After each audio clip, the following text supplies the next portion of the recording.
Abusaba. Y en este momento para hablar de un tema de nutrición, de una bebida en realidad que es tan popular en nuestro país y que además tiene beneficios. Se trata del emoliente. Y justamente el día de ayer se ha conmemorado el Día del Emoliente y por supuesto también de otras bebidas tradicionales hechas a base de maca, quinoa. Pero vamos a centrarnos un poquito en este tema del emoliente. ¿Por qué decimos que el emoliente es bueno? Pues en primer lugar vamos a hablar desde su nombre, emolientis, justamente en latín, que tiene que ver con una palabra que se relaciona con el suavizar, el ser más, digamos, beneficioso en el tema digestivo. Y efectivamente el emoliente trae esos beneficios. De hecho, justamente tú, Jorge, ayer me comentabas que cuando uno pasa por los emolienteros, hoy encuentra una gran variedad de ingredientes que contienen esta bebida. Pero si nos vamos a lo básico, clásico, es una bebida que se basa en la cebada y en ciertas hierbas de las cuales la, digamos, tradición popular la relaciona con temas de salud digestiva y que además han sido acertadas porque insumos como por ejemplo la cola de caballo, el llantén, el boldo, tienen, digamos, componentes que tienen cierto beneficio para facilitar el proceso digestivo. Entonces, desde ahí debemos convenir que esta es una bebida que puede acompañarse muy bien, por ejemplo, con comidas principales, porque sus componentes pueden ayudar a facilitar el proceso de digestión. Pero también suele tener muchas veces, y la mayoría, por cierto, las semillas de linaza, que es una semilla que además aporta beneficios. Ahora, vamos a ir desagregando poco a poco cada una de estos. Ya en términos generales hemos hablado de estas hierbas que tradicionalmente las contienen, cola de caballo, llantén, boldo, pero ¿qué hay de la cebada? ¿Qué aporte me da la cebada a este emoliente? Pues en principio la cebada, que es un cereal, tiene además un contenido de fibra importante y si bien tiene almidón, a la hora de hacer el cocimiento solo se desprende un poquito de estos almidones de tal manera que no podemos decir que es una bebida que nos va a aportar calorías o nos va a aportar energía. Y eso es bueno porque la bebida justamente tiene como rol fundamental hidratar a la persona. Pero esta bebida tiene otros beneficios, como les decía, sí va soltando ciertas vitaminas y minerales de la cebada a este medio de cocción, la cual te la terminas tomando y sumando estas vitaminas y minerales. Pero en cuanto a la cebada, probablemente uno de sus principales beneficios es lo que suelta en el líquido, que son beta-glucanos, una palabra difícil de repetir, pero que es básicamente fibra y que tiende a ser como una suerte de forro en la parte interna de nuestro estómago y el beneficio que tiene es que ayuda a que los azúcares que se pudieran estar consumiendo con ese alimento lleguen más lentamente a la sangre. ¿A quiénes le conviene esto? A personas que quieren cuidar su peso, a personas que, por ejemplo, tienen diabetes. Ojo que esto no quiere decir que no absorbes el azúcar. Lo absorbes, pero más lentamente y por eso lo beneficia. Y también a personas que tienen, por ejemplo, problemas con la tiroides, que tienen un metabolismo lento. Entonces, esa parte de la cebada va muy bien para ese grupo de personas.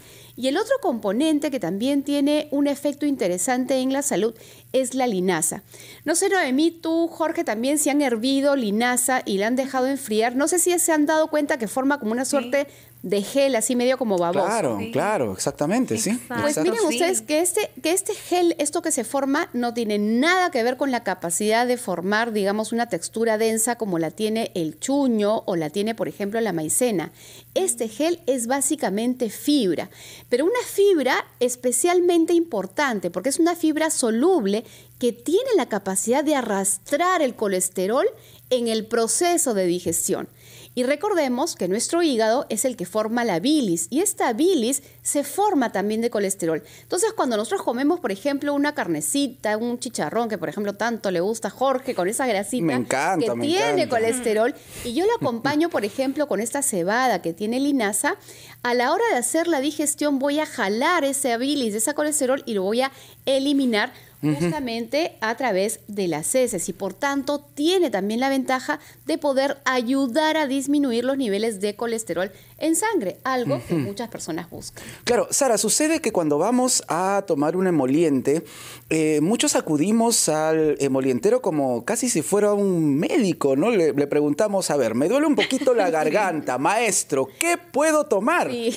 Esto nos deja ya, si se quiere, como consecuencia, pensar que efectivamente hay muchísimas hierbas que de una u otra manera, y tú lo has explicado muy bien, Sara, tienen algún tipo de beneficio, ¿no? Sin duda, Jorge, pero hay que tener en claro algo.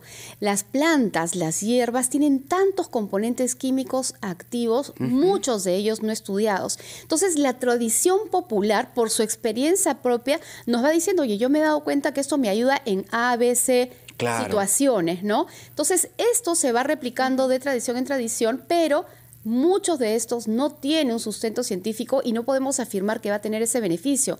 Más bien sí tenemos que tener cuidado porque a veces esa combinación puede generar una interacción, es decir, afectar otras cosas, a veces con nutrientes del alimento o a veces con medicamentos que la persona pudiera estar tomando. Entonces hay que tener cuidado con esas mezclas, ¿no? Y nos hablas de combinaciones, de mezclas, y yo recuerdo muy bien que así como cambian muchas cosas, ¿no? La receta original del emoliente fue cambiada en algunos lugares y a veces le agregan, no sé, un poquito de alcohol, ya sea pisco y algunas cosas. Hay propuestas de ese tipo, los he visto aquí en Cusco. Entonces, lo que quería consultar es si tienen los mismos... ¿Dónde tomas emoliente? Luego te cuento, luego te voy a contar.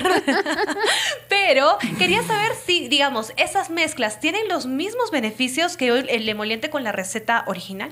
Pues definitivamente no creo que haya un estudio porque tenemos que basarnos en ciencia para decirte esto sí, esto no, y no en mis creencias personales. Pero lo lógico es saber que el alcohol va a tener un impacto no beneficioso para la persona que está tomando esa bebida. Es decir, ese efecto bajativo, entre comillas, que dicen algunos licores que tiene, pues en realidad es un mito. Por el contrario, entorpece la digestión. Entonces, si queremos hablar de que el beneficio principal que tiene el emoliente es facilitar el proceso digestivo, si le vamos a incluir alcohol, pues ese beneficio sin duda se va a perder. Una pregunta final, Sara. ¿Cuál es la hora ideal para saborear un emoliente? ¿Mañana, tarde, noche? Muchos lo hacen muy tempranito, por ejemplo. Mira, hay que recordar que tenemos las 3 comidas principales, desayuno, almuerzo y cena. Entonces, el emoliente se puede acompañar en cualquier momento de las comidas principales. Se puede tomar frío o se puede tomar caliente. Si se toma caliente y nos damos cuenta que esa fibra empieza a diluirse, a tener una consistencia más líquida, no quiere decir que se pierde. Sigue teniendo esa consistencia, esa fibra soluble que va a ayudar, por ejemplo, a arrastrar, a disminuir ese colesterol en ese proceso de digestión.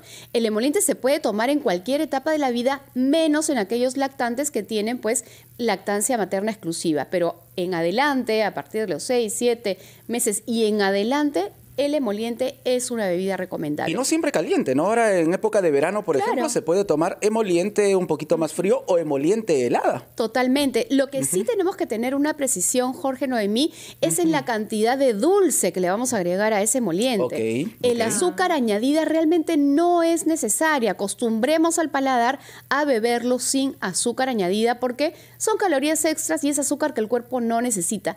Pero si yo de todas maneras necesito un sabor dulcecita, lo que les recomiendo es que a este emoliente hagámoslo hervir, por ejemplo, con trocitos de fruta como la piña, una piña madura. Si en casa les está quedando alguna fruta madura, póngala en el emoliente y ese dulce de la propia fruta va a ayudar a endulzarlo sin tener que poner azúcar añadida. Muy bien, saliendo entonces, Sara, vamos a la esquina a tomar nuestro emoliente. De todas maneras, a saborear nuestro emoliente. Maravillosa bebida peruana. Son las 10:59. Vamos a escuchar